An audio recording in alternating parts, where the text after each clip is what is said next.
Alors bonjour à tous, bienvenue sur ce 5e épisode du montage de la McLaren de chez Fujimi. Alors d'abord merci pour votre fidélité, votre soutien, ça fait plaisir, ça donne envie de continuer à se tirer les doigts du comme dirait quelqu'un qu'on connaît. Alors la 5e étape, donc on va s'attaquer à la baignoire. Alors la baignoire, c'est là que les emmerdes commencent pour moi. Pour deux choses. Alors la première, c'est que Fujimi, comme d'habitude, nous fait un moteur moulé, donc va falloir masquer tout ça. J'ai horreur de ça, je préfère les moteurs à monter pièce par pièce, mais bon, on n'a pas le choix sur ce modèle. Et le deuxième problème, ça va être la photo découpe au niveau de la baignoire, parce que alors comme vous le remarquez, la baignoire est absolument pas ni préparée, ni apprêtée, ni quoi que ce soit. Parce qu'en fait, la photo découpe, il y a une pièce à venir mettre ici, en remplacement de, on va appeler la console centrale, là, dans laquelle on va enficher après les petits boutons. Le problème est que les boutons sont moulés, ici. Alors bon, il suffira de penser, sauf que non. Le problème, il est que ce bouton central, lui, il faut le conserver. Donc il va falloir que j'aille m'emmerder, excusez-moi, à aller poncer tous les petits boutons, pour permettre de coller la photo découpe correctement. Alors je sais pas si je ferai ça devant la caméra, parce que je vous avoue que avec mes doigts c'est assez difficile à atteindre, à faire ça quelque chose de propre. Alors en plus, si je dois m'occuper de l'angle de vue de caméra, je vais voir. Je vais essayer, puis au pire je coupe, sinon je vous inflige toute la séance. Bon alors voilà, donc j'ai plus ou moins raboté les petits picots à l'intérieur. J'essaie de vous montrer ça. Attends, lumière, hop là. Voilà. J'ai raboté un petit plus ou moins les picots à l'intérieur. Alors pour ce faire, j'ai utilisé une lame d'Exalto que j'ai cassée, parce que sinon ça rentrait pas. Même la lame d'Exalto est trop grande toute seule pour y aller. Donc je l'ai cassée. C'est pas très propre, j'ai raclé, j'ai coupé les petits boutons, sauf en préservant bien entendu celui du milieu. Et je vais donc maintenant poncer ça pour pouvoir coller correctement la pièce. D'ailleurs la pièce, je ne vous l'ai pas montré, la pièce de photo découpe qui sert de console centrale, hop, excusez-moi, c'est celle-ci, voilà, avec les petits boutons qui vont bien, à installer plus tard. Il faudra d'ailleurs percer des trous. Mais ça, c'est un autre problème. Donc maintenant on va falloir poncer ça. Alors avec les doigts, il n'y a pas de prise. Donc je vais sortir mon petit outil magique. Mon petit outil magique, c'est rien d'autre qu'une brosse à dents électrique. Toute bête, hein, sur laquelle j'ai arraché les poils. Et en fait je colle avec du double face.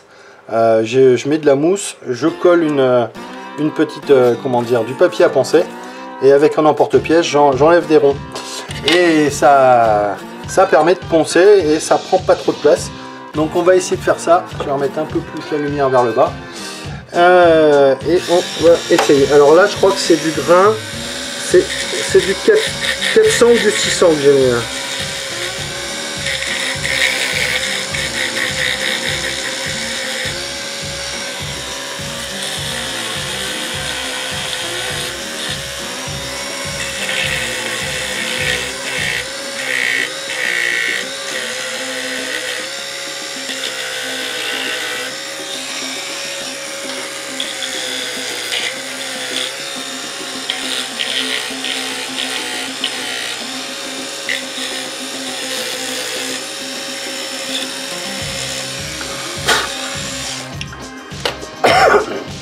Alors bon, c'est pas encore nickel, mais je pense que ça suffira pour pouvoir installer la photo découpe.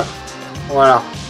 De toute façon, comme il y aura la plaque métal par-dessus, je voulais juste quelque chose d'assez plat pour pouvoir prendre la pièce avec la colle et que ce soit pas trop moche. On va essayer ça. J'espère que ça va marcher, parce que sinon la baignoire est foirée. Alors déjà on va prendre la pièce de photo découpe. Alors ma petite boîte, on va ranger ça. Hop. Alors la pièce de photo découpe, comme d'habitude, hein, j'ai laissé le film protecteur, l'Exalto,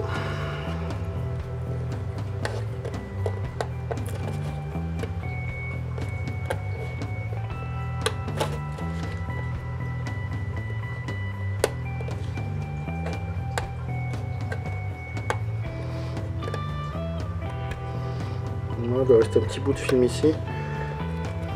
Hop. Et c'est bon. Voilà. Alors. Ensuite. Ouais, ce qui est bizarre, c'est que la pièce, elle se gondole tout de suite. Alors, est-ce que c'est prévu, pas prévu? Aucune idée. Pourtant, j'ai pas forcé dessus. Alors, on va enlever la partie protection.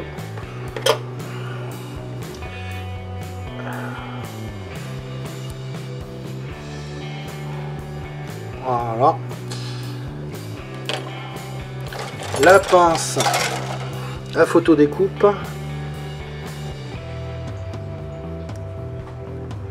Ah, pardon. Je sais pas si vous voyez quelque chose. C'est tout petit. Je vais essayer de faire un petit zoom. Voilà. Alors la pince à photo découpe. Hop, je remets les lorgnettes. Voilà. Ici aussi. C'est marrant, elle se gondole toute la pièce, comme si... Alors que j'y ai pas... Je force pas dessus.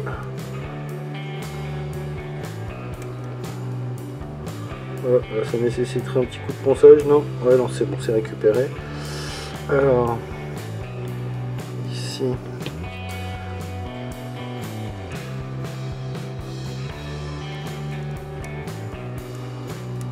Voilà. Le dernier petit bout.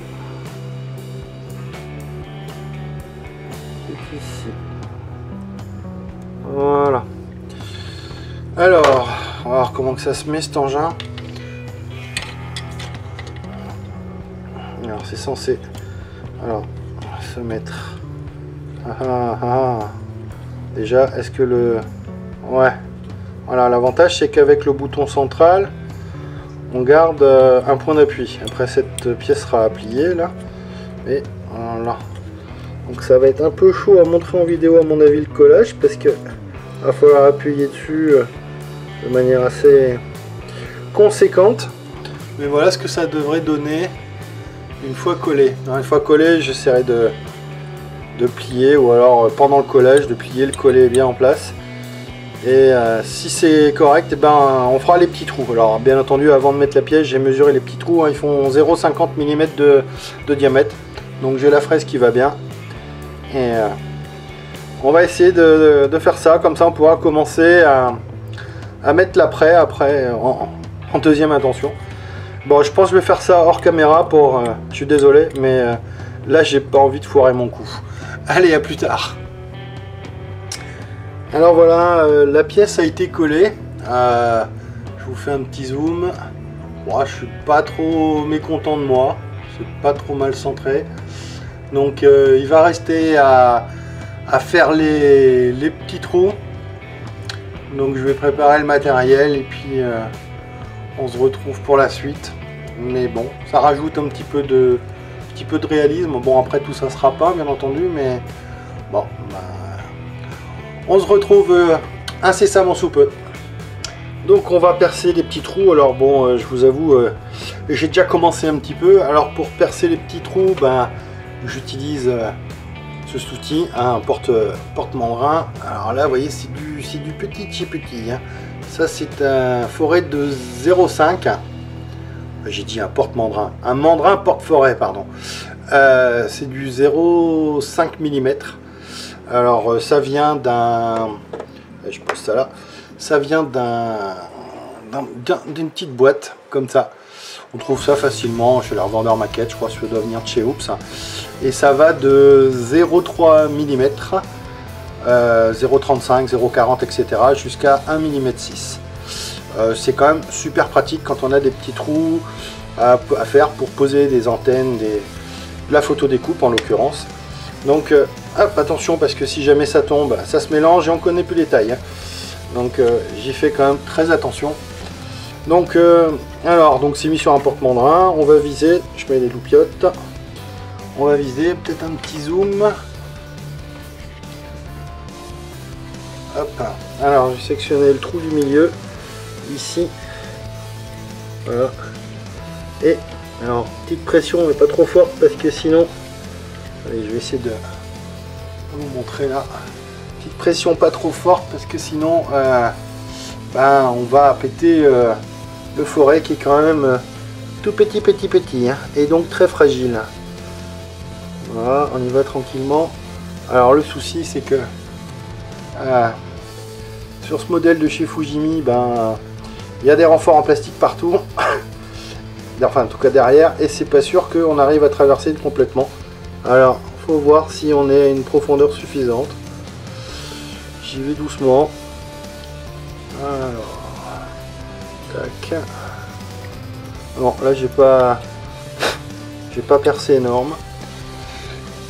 Alors j'ai pas percé énorme, on y retourne. Voilà, là je suis passé au travers. Hop, c'est bon. Donc le trou est percé. Hop là, je suis pas doué. Le trou est percé. On va continuer avec tous les trous pour pouvoir insérer ensuite les petits boutons. Ah oui, c'est vrai, je vous les ai pas montré les petits boutons. Alors, il y a deux petits sachets dans le set. Alors, un sachet avec 3 boutons. Voici.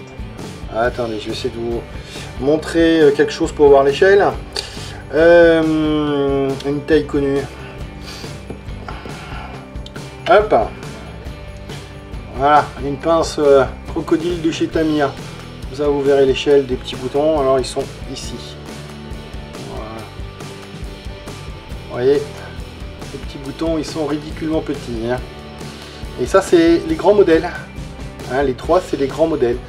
Alors, les petits modèles, il y a petit modèle et un autre bouton, mais qui lui va sur la comment dire, sur la carrosserie. Alors, les reflets, voilà. Voilà les. Je vais reculer, hop, que vous voyez. Voilà. Voilà, il y a ces petites choses à mettre sur la console centrale. Donc, de toute façon, ça, ce sera à la fin quand j'aurai tout peint.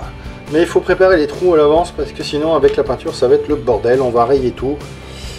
Donc, je vais continuer les trous et puis on se retrouvera probablement après pour la phase de mise en après. A tout de suite. Alors, les pièces ont été apprêtées, hein, celles du cockpit. Alors, je voulais faire le point avec vous, parce que j'ai voulu tester un nouveau produit. Enfin, un nouveau produit pour moi. C'est de l'après ZP. Donc, le Light Grey Primer, j'avais acheté un flacon sur une commande chez Heroboy. Et les retours, c'est que j'ai jamais eu un primer aussi facile d'application.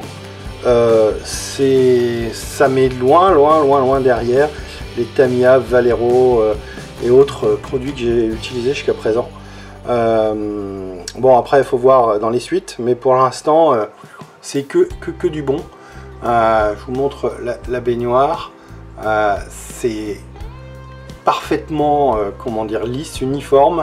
Je l'ai passé il y a quoi, même pas 10 minutes. C'est sec, c'est fin, il n'y a pas de grain, c'est waouh, impressionnant. Je vous montre sur une petite pièce, le volant par exemple. Hop là, je vois pas la caméra, voilà. Alors sur le volant, vous voyez, c'est le résultat, il est tip top, c'est impressionnant. Donc je voulais partager avec vous. Donc c'est du ZP. Alors bien entendu, ça pue, masque obligatoire. Hein. Ça se nettoie à l'acétone, mais alors infini, extraordinaire.